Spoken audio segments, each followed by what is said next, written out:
Halo, balik lagi di PKS masih sama gue, Ingga Putra. Dengan topik kita hari ini, dunia perfilman Indonesia dengan sistem gerilya. Sebelumnya gue akan bacain dulu berita dari yang gue lansir dari Kompasiana.com. Pandemi ini memberikan dampak buruk pada dunia perfilman Indonesia. Para kreator seni dan karya-karyanya menjadi salah satu sumber pendapatan negara mati pasaran. Pembatasan sosial, banyaknya bioskop yang ditutup menyebabkan ambruknya eksistensi perfilman di Indonesia. Namun lambat laun semua yang terhenti kembali berjana. Begitu pula perfilman di Indonesia. Para kreator seni memutar otak mengganti strategi. Yang awalnya film hanya ditayangkan di bioskop, namun sekarang film bisa ditonton dari rumah tanpa melanggar prokes yang ada. Nah, seru banget nih. Di sebelah gue udah ada sutradara. Halo Mas Adi. Halo Mas Ingga. Gimana kabarnya? Baik. Alhamdulillah. Diceritain dulu dong Mas Adi nih. Mas Adi ini tuh adalah seorang sutradara yang terkenal dengan film-film pendeknya. Buah muncrat. Gimana Mas Adi? Ya, apa nih, perkenalan diri ya? Perkenalan diri aja Oke, dulu. nama saya Adi Victory. Saya seorang penulis dan sutradara film pendek. Dan saat ini saya bekerja di sebuah production house sebagai creative planner. Mantap. Gitu. Sebelum kita ngobrol-ngobrol santai nih Mas Adi, gue pengen tanya, ada adjustment apa pada saat PSBB awal-awal? Adjustment ke diri gua atau ke film atau gimana? Ke film deh. Adjustment sebenarnya pasti sih. Kalau kayak kita sekarang kebetulan gue ngerjain digitalan juga, ngerjain digital komersial. Tentunya juga ada penyesuaian sih. Kayak kita sekarang syuting mesti swab antigen, terus kayak emang mesti pakai masker, bahkan di lokasi syuting kita kayak ada satgasnya yang selalu mengingatkan kru untuk tetap pakai masker dan cuci tangan, jaga jarak dan segala macam gitu. Kadang kalau kita syuting kan emang makannya suka bergerombol ya gitu. Yeah. Makanya kadang ada satgasnya yang ngingetin untuk tetap jaga jarak gitu. Karena kalau makan kan sambil ngobrol lumayan ya, sama aja ya. Gue ngerasain kok kemarin belum lama gue juga sempat bikin kompro kan. Oke. Itu juga sama, kita tes dulu semua antigen apa dan lain-lain. Well anyway, lo kan terkenal dengan film-film pendek lo nih. Oke. Apa sih film pendek itu? Film pendek ya film yang tidak melebihi durasi 30 menit ya. Jadi memang film ini dimulai dari 00 sampai 00.30 gitu. Ketika ada film cuma 2 menit, apakah itu film pendek? Ya itu film pendek gitu. Jadi sependek apapun filmnya, tetap bisa disebut film pendek. Karena gue pernah lihat film yang cuma 1 menit, dan ya itu film. Dan ada di festival film juga gitu. Gitu. Apa bedanya sama film festival emang? Gak ada bedanya sih. Sama. Festival sebenarnya hanya tempat kita muterinnya aja gitu. Kan kalau film panjang punya tempat yaitu bioskop kan. Nah kalau film pendek bisa diputar di bioskop alternatif. I see. Sekarang banyak kayak ada Kinosaurus, ada Kineforum, bahkan sekarang bioskop-bioskop yang komersial kayak nggak tahu boleh sebut atau nggak? Boleh. CGV, terus 21, Cinepolis, dia juga punya ruang-ruang kecil buat filmmaker film pendek ini bisa muterin film ya. Nah selain itu, kalau misalkan itu kan bentuknya kan kita nonton offline dan nonton di satu tempat, berkumpul bersama-sama ya. Kadang sekarang tuh banyak festival yang online. Jadi kadang kita kirim ke festival yang ada di luar negeri misalkan. Dan biasanya sejauh ini sih masih pemutaran online ya. Jadi kayak bedanya sebenarnya kalau festival tuh lebih kayak bagaimana film kita dipertontonkan dengan publik yang lebih luas. Nah, ya contohnya ada di luar negeri dan segala macam itu. Kemudian kita mungkin bisa dapat kesempatan. Kalau dulu offline-nya kita bisa punya kesempatan untuk datang ke festivalnya. Terus kemudian kita kayak ada semacam Q&A setiap habis pemutaran film. Dan akhirnya kita jadi punya network yang baru, kita jadi punya teman yang baru, bahkan kita jadi punya peluang untuk bikin film selanjutnya dari obrolan kita di festival itu misalkan. Jadi lebih festival film sebenarnya gunanya nanti lebih ke arah gimana film ini bisa bertemu dengan penontonnya sekaligus memperkaya filmmakernya sih. I see. Gitu. Keren. Tapi by the way kalau dari ngomongin film pendek ya. Apakah ada arti tersendiri gitu dari film pendek ini? Maksud gue kan ini dibandingin sama film-film panjang gitu ya. Ini kan dijadiin pendek gitu. Buat gue pribadi sih film pendek sebenarnya medium yang paling jujur buat gue untuk bercerita sih. Jadi ketika di film pendek sebenarnya gue bisa buat film dengan semerdekanya, dengan merdeka dan semerdeka itu gitu kira-kira. Jadi kayak banyak aturan di film panjang yang nggak bisa dilanggar. Oh. Nah, di film pendek sebenarnya pembuatnya tuh punya keleluasan untuk bukan melanggar, jadi kelihatan salah ya. Bukan.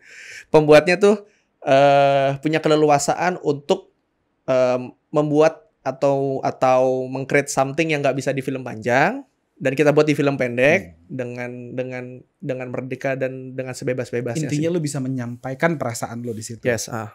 Oke, berarti itu film pendek ya? Ya.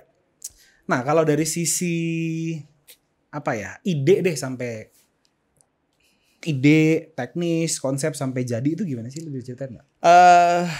Sebenarnya film pendek lebih pendek ya, secara praproduksi tentunya, karena durasi kita juga nggak panjang. Terus secara skema sebenarnya sama kayak film panjang, kita ada pre-production, kemudian ada production dan ada post-production. Cuma emang scope-nya aja yang lebih kecil gitu. Kalau film panjang kan emang kita kayak butuh berbulan atau bertahun-tahun untuk membuat satu film gitu. Kalau film pendek sebenarnya pada umumnya kita bisa berjalan pre-nya bisa sekitar 1-3 bulan, kemudian kita produksi dan kita post gitu. Post production maksudnya.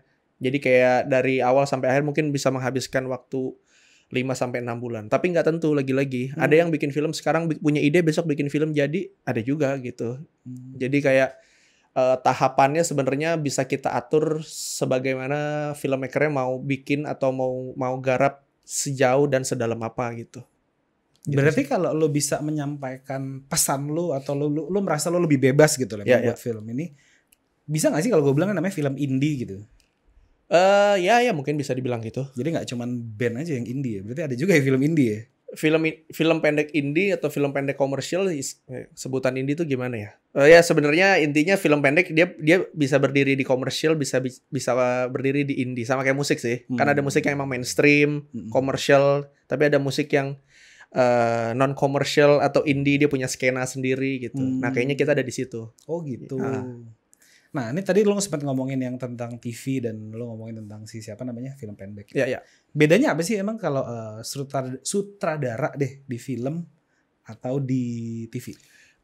Kalau di TV sebenarnya lebih sebutannya kayak bukan sutradara sih, kalau di program kita nyebutnya kayak program director. Jadi dia emang yang nguasain semua visual yang ada di dalam program itu gitu. Jadi dia biasanya sebelahan sama switcher man gitu. Jadi dia yang akan ngatur kamera mana yang akan keluar duluan. Terus kalau di film sebenarnya lebih dalam dari itu gitu. Menurut gua ya lebih dalam dari itu. Karena kalau di film itu sutradara bukan cuma menguasai waktu produksi, tapi minimal dia juga harus terlibat ketika praproduksi. Karena kan ketika proses penulisan lagi-lagi sebenarnya sutradara perlu into atau perlu nyebur ke dalam ceritanya, perlu tahu gitu. Nah itu yang gua rasa beda gitu. Karena kalau sutradara film lo akan ngikutin dari awal sampai akhir gitu. Dan bahkan banyak sutradara sekarang juga yang ikut nulis, banyak sutradara yang sekarang ikut jadi memproduseri gitu. Karena memang skupnya kalau film kan suka melibatkan hal-hal personal ya. Iya. Jadi keterlibatan mereka dari adalah hal yang penting buat diri mereka dan filmnya gitu. Iya, seperti tadi sebenarnya di offline gue sempat ngobrol ya. Iya. Cuma nanti itu kita bahas ya. Ada salah satu short movie-nya si Mas Adi ini yang dia itu sampai observe ya, lo sampai riset juga ya lo kesana. Iya. Tapi Jadi, nanti itu kita bahas ya. Oh nanti oke. Tenang. Oke. Nah, gue pengen tanya kalau dulu nih sebelum kita ke arah sana, kan lo sempat tadi bikin tentang TV lah, ibaratnya kita ngomongin TV lagi deh. Oke. Seberapa penting sih lo pengenalan audiens lo ke audiens market lo untuk pembuatan sebuah TV? Gue sebenarnya agak bingung sih. Karena emang gue lulusan broadcasting dan gue ada di TV tuh kira-kira 7 tahun gitu. Dan dalam 7 tahun itu gue juga berdiri di ruang lingkupnya film gitu. Jadi kayak gue berdiri di 2 kaki sebenarnya. Dan sekarang gue lagi memang fokusnya lebih ke arah film karena gue udah bukan meninggalkan TV sih. Bukan meninggalkan tapi kayak ya udahlah itu ya bagian dari proses aja gitu. Kemudian kayak sekarang gue lihat sekarang kayak audiens emang lebih ke arah digital ya. Dan makanya sekarang ketika buat film pengennya juga filmnya bisa disebar di digital gitu. Ya bisa juga ditayangin di TV, tapi itu kan tapi itu keperluannya kan kayak perjanjian dengan TV dan segala macemnya gitu kan. Kalau yang sekarang banyak kayak klien gue sekarang yang bikin film juga audiensnya maunya audiens yang digital. Jadi kita outputnya keluar di YouTube mungkin atau di OTT yang lainnya gitu. Atau mungkin keluar di IGTV atau di Instagram atau di TikTok gitu. Jadi sekarang lebih bergeser ke arah digital sih. Gitu. Oke. Nah, ini sekarang gue pengen tanya lagi nih, berhubungan dengan topik kita. Ya. Syuting film dengan sistem digital, Guerrilla. Ya. Nah, itu maksudnya gimana sih, bro? Guerrilla tuh secara bahasa gue ya. Boleh. Jadi kita buat film dengan segala keterbatasan sih. Jadi kalau bikin film pendek tuh beda sama film panjang adalah kalau film panjang kita perlu dana besar. Mungkin kita perlu 3M untuk nyelesain satu film, paling minimal. Atau kita perlu 9M untuk membuat film ini jadi spektakuler gitu. Kalau sistem Guerrilla tuh kita bisa bikin film pendek dengan cara kita gitu. Oke, gini, besok kita mau bikin film pendek, kita cuma punya duit 500.000. Apa yang bisa kita bikin? Gue nggak punya kamera, ya udah kita pakai handphone. Gue nggak punya aktor, ya ada nggak teman yang bisa kita ajak? Ada nggak orang tua yang bisa kita ajak? Dengan alat seadanya dengan alat seadanya handphone gitu. Dengan handphone gitu. Karena sebenarnya semangat itu yang mesti kita punya sekarang sih menurut gue. Kalau misalkan kita doing something ketika kita udah punya alat yang canggih atau dana yang besar, ya semua orang bisa lakuin itu gitu. Tapi yang nggak bisa orang lakuin adalah gimana lo berjalan di atas keterbatasan lo gitu. Push the limit lah ibaratnya. Yes gitu. Karena gue juga pernah buat film pakai handphone. Seriusan? Pernah buat film pakai handphone dan dana kita cuma 200.000 gitu. Seriusan? 200.000 tuh emang bener buat makan. Jadi yang ikut 10 orang, kita patungan 20.000 cuma buat makan gitu. Jadi kayak kamera kita pakai iPhone, terus rumah juga dipinjemin. Kalau aktor ada teman yang ikutan gitu. Dan puji Tuhannya filmnya juga menang di beberapa festival di Indonesia ya. Gitu. Dan gua rasa kayak ya udah sekarang emang filmnya menang di mana tadi? Ya di beberapa festival di Indo gitu. Terus gua pikir kayak ya rasanya kita mesti push the limit gitu. Berarti lo mengatakan berarti teknologi yang ada saat ini tuh sudah cukup memadai ya? Sangat. Gue kemarin baru bikin digitalan pakai HP Samsung. Digitalan. Oh ya. Jadi kayak sekarang tuh marketnya brand-brand juga udah mulai melihat bahwa kan sekarang harus diakui ya handphone tuh kameranya udah bagus-bagus gitu. Iya. Kalau boleh sebut aja Samsung, iPhone tuh kameranya udah oke banget. Dan untuk standar pembuatan kayak komersial digital mungkin belum setara sama kamera profesional. Tapi buat kita unjukin bahwa ini bisa loh gitu. Kita bisa bikin iklan pakai handphone, kita bisa bikin film pakai handphone. Ya bisa dimulai dari sekarang dan teknologinya mendukung banget. Dan lu menggunakan gimbal nggak tuh dalam? Waktu tuh gimbal handphone sekarang tuh. Lu pakai itu nggak? Waktu gue bikin film pendek yang gue ceritain tadi gue nggak pakai, cuma handphone aja. Tapi kalau yang kemarin digital yang gue kerjain Samsung itu kita pakai gimbal gitu. Ya itu kan stabilizer kan hanya bagian dari treatment ya. Tapi sebenarnya poinnya bukan di situ. Poinnya adalah bagaimana memaksimalkan handphone supaya kita bisa buat sesuatu gitu. Bahkan kayak gue pernah bikin film no budget gitu. Pernah juga. Ya jadi gue punya production house indie mungkin sebutannya. Tapi gue lebih suka nyebutnya production house mandiri atau rumah produksi mandiri. Namanya Doa Mama Pictures. Kita punya program setiap tahun namanya Siapa Tahu Penemuan. Siapa Tahu Penemuan adalah program yang kita inisiasi untuk menggali kreativitas teman-teman yang ada di dalamnya. Kita ada sekitar 7 orangan. Jadi setiap tahun kita akan bikin event ini. Jadi sistemnya gini. Sistemnya adalah kita akan janjian misalkan hari Minggu kita syuting, tapi nggak ada yang boleh bawa ide, nggak ada yang boleh bawa alat, nggak ada yang boleh bawa props. Jadi semua datang dengan kepala kosong, gitu. Kayak terakhir kemarin kita datang, hari ini kita datang ke satu gereja, yaudah datang aja di situ. Dan kita baru ngomongin kita mau bikin apa. Lo brainstormnya di situ. Iya, tapi nggak boleh lama karena kita ada durasinya. Kayak 3 jam nih film harus kelar. Jadi kita harus memaksimalkan yang ada gitu. Nah itu kita syuting pakai budget yang 0. Dan ya puji Tuhannya filmnya tayang di Brazil, terus tayang di gue lupa satu negara lagi, tapi sekarang lu bisa nonton di GoPlay. Ada di GoPlay gitu. Namanya apa? 5W1H. 5W1H. Iya, 5W1H. Ini berarti salah satu project lu yang lu menggunakan budget lu sendiri? Nggak pakai budget kan? 0 tadi. 0? Iya. Tapi lu pernah nggak lu bikin film dengan budget sendiri? Iya pernah. Di awal-awal bikin film pasti. Dan Ini sekalian promo kali ya. Asik, boleh. Kebetulan gue punya TikTok. Oke. Yang fokusnya adalah bahas tentang filmmaking. Oke. Dan itu banyak banget yang ditanya, Bang, gimana caranya kita bikin film dengan dana sendiri? Terus kayak gimana caranya dapat investor? Lo kasih tahu dong nama TikTok lo apa? Iya, cari aja adi.victory gitu. Asik. Udah 4.000. Congkak. Enggak. Terus awal-awal gue bikin film pakai dana sendiri gitu. Oke. Tapi kemudian gue lihat kayak, aduh, kok gue bikin film pakai dana sendiri tuh kayak lumayan boncos ya gue ya gitu. Akhirnya gue berjanji sama diri gue gitu. Dimulai dari 2017 gue berjanji sama diri gue buat film, tapi gue nggak mau pakai duit sendiri. Atau nggak usah pakai duit sama sekali. Gitu. Jadi sistemnya adalah door to door, mencari, nggak bisa disebut investor kalau di film pendek indie ya. Karena kalau di film pendek komersial mungkin ada timbal baliknya. Misalkan lu punya brand, lu bikin di gue. Atau naiknya di YouTube brand lu, berarti kan lu punya timbal balik kan. Brand lu mungkin bisa naik secara exposure gitu-gitu kan. Kalau di film indie sebenarnya gue nggak bisa janjiin apa-apa. Ketika gue tawarin lu, sebenarnya gue hanya menawarkan mimpi gue doang. Dan bukan mau nggak mau. Maksudnya kayak lu punya pilihan untuk mendukung itu atau enggak. Nah, puji Tuhannya waktu kemarin gue bikin film pendek terakhir itu, 2018, itu banyak yang mendukung. Ntar gue ceritain. 5W1H. Bukan, itu Lasanya judulnya. Nah, ini menarik nih. Dari tadi gue di offline selalu ngomongin film Lasanya ini. Nah, di film Lasanya ini, itu tahun 2018 ya berarti ya? Fundingnya 2018, kemudian kita bikin di 2019. Nah, pas banget nih kita ngomongin funding, bro. Iya. Film Lasanya ini menariknya. Adi ini melakukan crowdfunding. Ini cukup relate nih sama Pinvest nih. Iya. Ceritain dong kayak gimana? Ya, emang ini terinspirasi dari Pinvest. Asik. Anda bisa aja, Mas. Ceritain dong. Jadi, oke. 2018 ada satu festival namanya Europe on Screen. Europe on Screen adalah festival film Eropa tertua di Jakarta. Jadi dia bikin perlombaan pitching gitu kira-kira. Pitching competition. Berangkatnya nggak perlu pakai skrip, berangkatnya cuma bawa ide aja. Akhirnya gue pitching di sana. Itu ada 3 juri.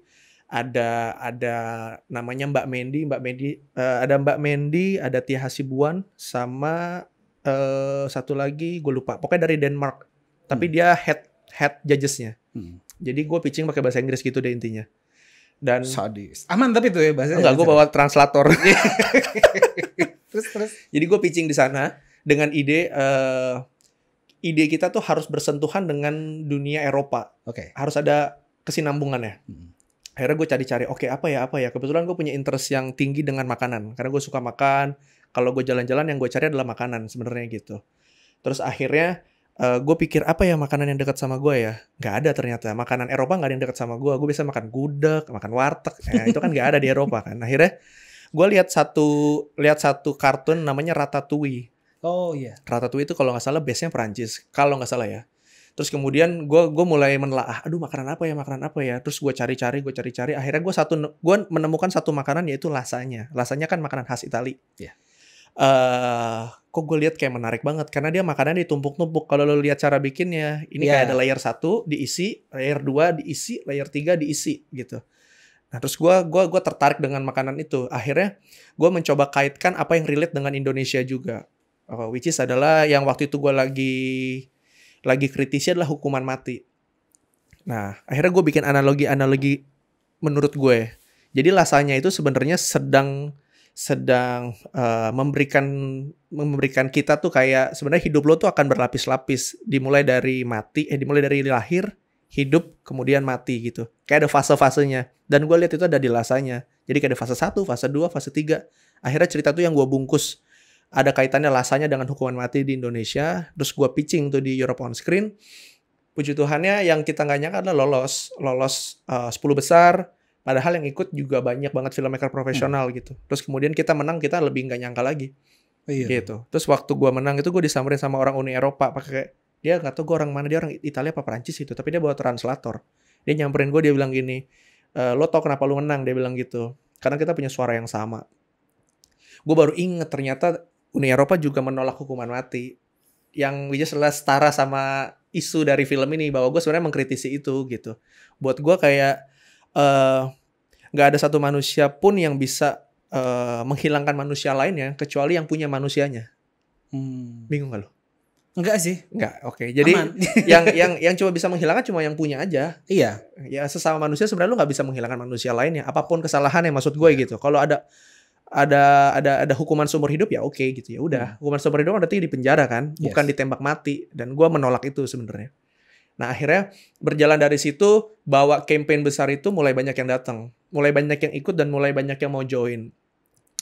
Karena ini base-nya adalah Itali, gue akhirnya datang ke pusat kebudayaan Itali untuk minta support. Akhirnya mereka support. Di Europe on Screen gue dapat dana segar sekian gitu. Di pusat kebudayaan Itali gue nggak dapat uang, tapi gue dapat jasa. Bukan dapat jasa, dapat support dalam bentuk gini. Karena film gue ada bahasa Italinya, aktor gue akan disekolahin bahasa Itali di sini. Terus yang si itunya yang cewek itu. Yang cewek namanya Napoli itu ya. Nah, itu kan ada akhirnya gini. Di film gue ada dua karakter cewek. Ada cewek peran utama namanya Mirna yang diperankan oleh Mbak Foni Anggra ini. Terus kemudian yang kedua ada yang perempuan Napoli itu. Nah, perempuan Napoli itu disupport langsung dari si Itali ini. Dari pusat kebudayaan Itali. Dan Mbak Foni waktu latihan bahasa Italia ya disupport sama pusat kebudayaan Itali di Jakarta. Itu lu syutingnya berapa lama sih? Gue syuting 3 hari itu. Seriusan 3 hari syutingnya. Dan sebenarnya harusnya bisa sampai seminggu sebenarnya. Cuma karena emang budget kita terbatas banget ya. Gitu ya. Terus kemudian setelah kita jalan dari Europe on Screen ikut, pusat kebudayaan Italia ikut, akhirnya kebetulan teman-teman gue tuh deket sama satu circle YouTuber. Namanya Chandra Liao kalau lu tahu. Yes. Terus Chandra Liao itu sering lihat update-annya temen gue. Karena kita sering update, kita mau buka crowdfunding, kita mau bikin funding gini-gini. Nah, Chandra Liao lihat itu. Kemudian singkat cerita dia langsung chat temen gue. Dia bilang, gue ikut dong di project lu. Ya kita semua kaget itu. Akhirnya gue pitching sama dia cuma 5 menit. Ketemu dia di lokasi syuting. Chan, gue mau bikin ini. Oke, deal. Dia kasih sekian gitu. Langsung. Gile. Tapi lagi-lagi kalau lu tanya gue apa sih yang lu janjiin, gue nggak janjiin apa-apa. Gue cuma dari awal gue bilang gue jual mimpi nih, gue bilang gitu. Kalau lu mau ikutan ya ayo bareng-bareng. Tapi kalau lu keberatan nggak apa-apa juga gue. Gue nggak bisa janji apa-apa lah ya berarti ya. Iya maksudnya karena memang Chandra kebetulan YouTuber yang punya jiwa berkarya. Karena emang dia filmmaker juga sekarang dia sutradara. Kemarin dia keluarin Bucin karena dia punya jiwa itu. Jadi dia mau support juga gitu. Akhirnya dari Chandra ikut, kita makin publish lagi. Chandra ikut involved di project ini. Orang makin barbar. Karena gini, agak menjauh sedikit. Banyak film pendek yang lahir, tapi dia bukan nggak ngerti. Dia tidak memikirkan bagaimana film ini harus lahir. Kebetulan gue besar di TV dan gue ada di dunia promo digital. Gue buat ini kayak film panjang. Jadi kita bikin Instagramnya, kita bikin programnya, kita bikin webnya, kita bikin satu web untuk crowdfunding. Jadi kayak film ini lahir penuh dengan perhitungan. Jadi bukan cuma filmnya aja yang dijual, tapi kayak semangat kita bergerilya dalam kita bikin Instagram dan segala macam itu juga kita perhitungkan. Dan akhirnya karena sosial media jadi membludak, banyak yang ikut. Ada Aperture Singapura, ada Enigma Picture, ada Langikula Pictures, terus kemudian kita disupport Vidsi juga. Vidsi itu salah satu platform film pendek Indonesia yang ada di Indonesia gitu maksudnya. Terus kita disupport sama V Singapura. V itu adalah badan funding punyanya Vidsi, tapi masih beta gitu. Nah kreator Indonesia pertama adalah Lasanya. Jadi angkatan pertama ada 2, Singapura, Indonesia yang kepilih gua. Yang Singapura ada lagi. Nah akhirnya mereka membantu kita untuk memperjualkan mimpi kita ke publik. Waktu itu kita dapat funding kurang lebih tuh hampir 20 juta. Itu dari Singapura. Rupiah apa US? Kayak rupiah. udah di convert. Kalau 20 juta US mah kita bikin gede banget ya. Jadi 20 juta itu dapat dari Swedia, kalau nggak salah Swedia, Amerika, Italia, Singapura, Indonesia juga ada. Jadi intinya yang ikut tuh banyak banget. Sampai satu ketika ada maestro film namanya Mas Garin Nugroho, kalau pernah dengar? Pernah. Oke, dia bikin film kemarin terakhir namanya Kucumbu Tubuh Indahku. Dia punya eksekutif produser namanya Mas Panji Prasetyo. Waktu film itu rilis, gue ikut bantuin dokumentasi di premiernya. Oke. Gue sama adik gue. Kebetulan produsernya adalah adik gue sutradaranya. Bukan film itu. Misalnya film Lasanya, gue sutradara, adik gue produsernya. Terus kemudian, waktu Mas Panji lagi slow, gue pepet langsung. Mas, Bisa nggak? Iya, gue gak kenal. Oke, terus. Gak kenal, terus gue pitching. Mas, saya Adi Victory, gini-gini, saya mau buat film, bla bla bla bla. Ngobrol 5 menit, 7 menit. Oh gitu, oke, besok kita meetingnya di tempat saya. Ya udah, besok gue meeting. Terus dia gak lama dia deal, ngasih gitu. Ya, maksud gue itu dibilang mukjizat ya mungkin iya, miracle gitu. Dan gue gak tahu bisa keulang di film gue yang lain atau enggak gitu. Parts of your guerrilla lah ya ceritanya. Iya, betul-betul. Terus kayak beban yang kita punya bahwa kita pemenang Europe on Screen lumayan membantu kita sebenarnya. Bahwa ya idenya diterima Europe on Screen loh gitu. Orang tuh pengen bantu jadinya. Akhirnya film Lasanya secara funding lahir seperti bola salju. Semakin dari kecil makin gede, snowball effect sampai gitu kita yang di dalamnya ketakutan sendiri. Karena semakin banyak yang support, tanggung jawab semakin besar buat kita pribadi gitu. Dan film Lasanya adalah film pertama gue seserius itu. Sebelumnya kan Guerrilla yang tadi gue cerita, ya udah bikin. Ini keren loh. Tadi kita sempat di offline ya, kita sempat ngobrol ya. Pembuatan film Lasanya ini Adi tuh sampai ini ya riset sendiri lo ke lapas ya. Karena memang film ini bahas tentang hukuman mati. Yes. Jadi gue nggak mau gue nggak mau sembarangan sebenarnya. Jadi gue pengen bener-bener berdasarkan riset. Jadi 3 bulan gue riset ke beberapa penjara. 3 bulan. Terus kemudian itu kalau riset sih sebenarnya masih yang singkat sih, tapi ya kalau film pendek mungkin lumayan kali. Oke. Terus gue riset ke beberapa penjara, gue menemukan banyak fakta dalam penjara gitu. Terus akhirnya satu waktu gue ketemu sama 2 pengacara yang pernah mendampingi tahanan hukuman mati. Akhirnya gue ketemu, gue ngobrol panjang lebar sampai akhirnya keluar satu kata-kata dari gue adalah, kalian mau nggak bantu melawyer kita? Jadi kalau ini salah, gue kenapa-napa, ada yang bantu. Lo jagain gue ya, lo jagain kandang gue nih ya, tukang kepentok nih. Terus ya intinya tapi mereka ikut sama kita. Oke. Secara tidak langsung tidak melawyeri kita gitu, enggak. Tapi kayak emang dia ikutan kasih insight. Kayak hukuman prosesnya tuh nggak gitu, prosesnya gini. Mereka terus kasih insight sampai satu ketika film ini diputar, film ini diputar pertama kali kita ketemu sama Kontras. Mungkin lu pernah denger? Belum. Kontras tuh satu asosiasi orang hilang. Oke. Terus jadi dia kayak nyari orang hilang, terus kemudian dia juga membela tahanan hukuman mati. Jadi dia semacam lembaga badan LBH gitu loh, bantuan. LSM, bukan LSM ya? LBH, bantuan hukum gitu. Oh, bantuan hukum, oke. Nah, mereka pepet kita untuk kita jalan bareng karena kita punya suara yang sama gitu. Akhirnya ya gue disupport sama banyak orang tuh. Akhirnya disupport tentang bagaimana knowledge hukuman mati itu gimana sih gitu. Kalau lu udah nonton ya? Udah, gue udah nonton. Kalau lu nonton sebenarnya ya payungnya hukuman mati, tapi secara cerita sebenarnya Kontras itu kalau nggak salah yang Inin Munir bukan sih? Kayaknya iya deh. Kontras, ya betul. Kayaknya iya. Terus lanjut. Akhirnya sampai mana tadi aku bilang? Sampai mana tadi? Gue lupa kepotong tuh jadinya tuh. Iya, pokoknya intinya gue berjalan sama mereka dan gue riset 3 bulan dan akhirnya menemukan bagaimana hukuman mati yang bener tuh gimana.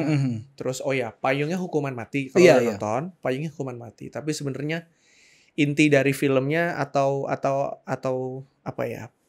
Perasaan yang pengen gue kasih sebenarnya tentang ditinggalkan dan meninggalkan. Gitu. Jadi kayak kebetulan gue punya keresahan dalam hidup gue yang lumayan besar tuh adalah ditinggalkan dan meninggalkan. Kayak lu pernah gak sih takut kehilangan orang tua lu misalnya? Takut lah, pernah lah. Nah gue punya perasaan itu. Terus kayak gue takut kehilangan orang-orang ada di samping gue. Di sekeliling lu. Kayak gue bisa gak jalanin hidup ketika orang-orang yang gue sayang ternyata gak ada. Jadi kayak isu-isu pribadi itu yang akhirnya gue angkat di film ini gitu. Dan lu menyampaikan itu lewat film. Nah, kalau film lu ini tuh udah tayang belum sih?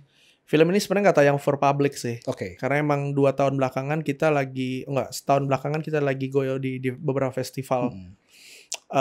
Kemarin pertama kali film ini official selection adalah di Bogota, Short. Itu kampungnya Narcos. Tahu gue nonton Narcos gue. Siapa? Pablo Escobar.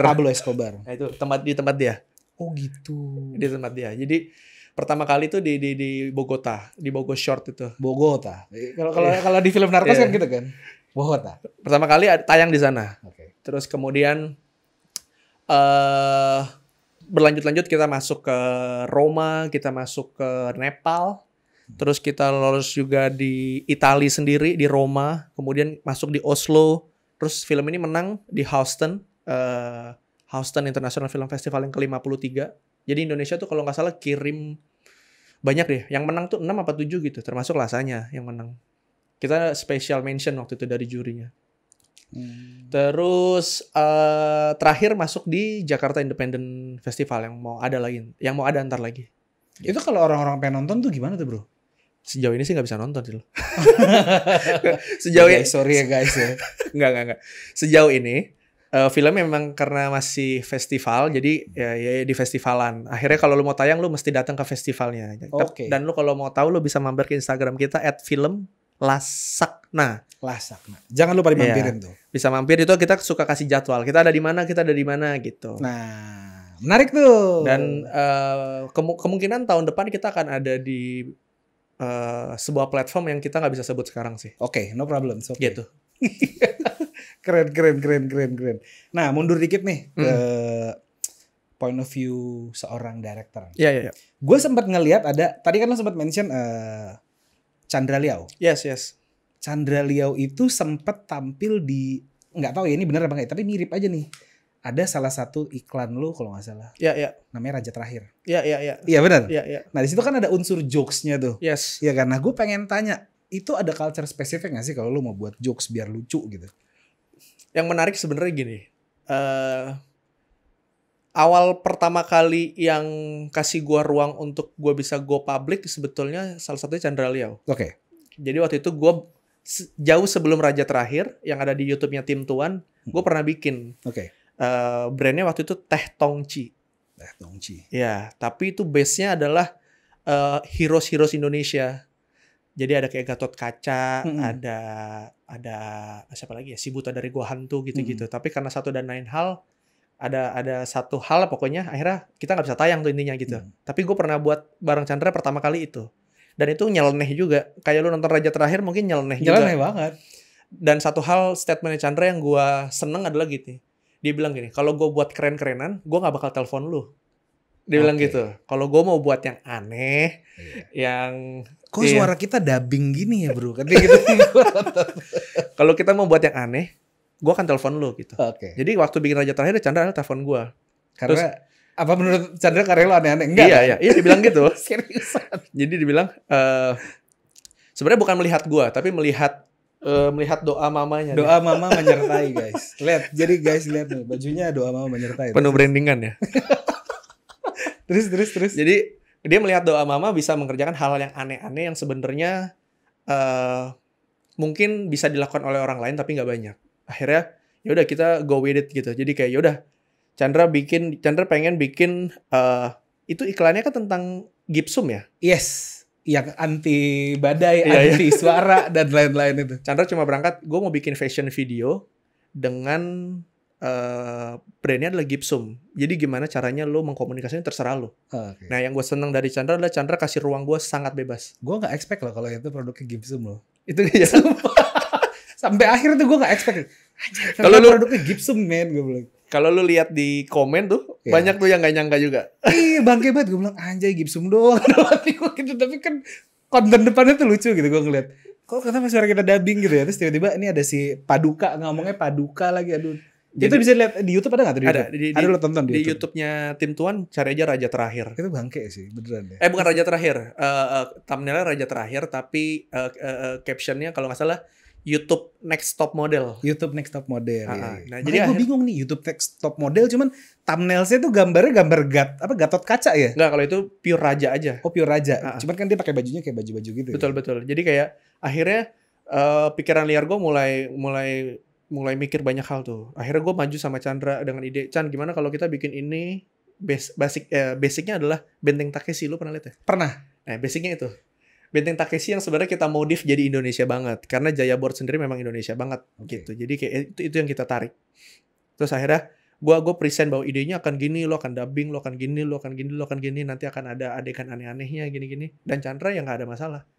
Akhirnya ya udah yuk jalan. Akhirnya ya udah gue jalan gitu. Jalan dengan ide yang senyeleneh itu gitu. Dan syuting itu 1 hari. Terus yang gue seneng sekarang udah berapa? 600.000 deh kalau nggak salah. 600.000 ya. Happy sih waktu lihat ya oke. Oh enggak, yang lebih happy sebenarnya bukan itu. Apa tuh? Karena di grup kita ada Chandra, ada agensinya, ada manajernya gitu. Agensinya bilang kliennya happy banget dengan hasilnya. Itu sebenarnya jauh yang lebih penting buat gue.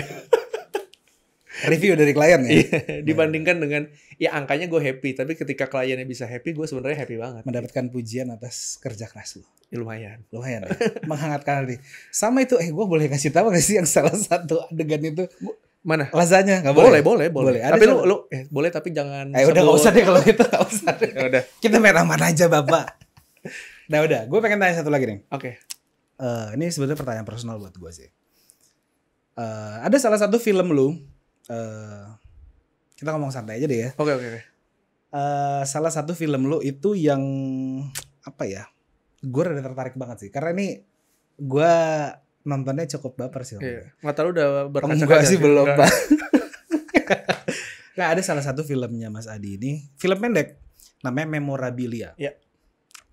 Nah, kan yang namanya film tadi lu sempat bilang film itu adalah apa namanya? Medium paling jujur buat medium paling jujur untuk menyampaikan perasaan lu. Iya.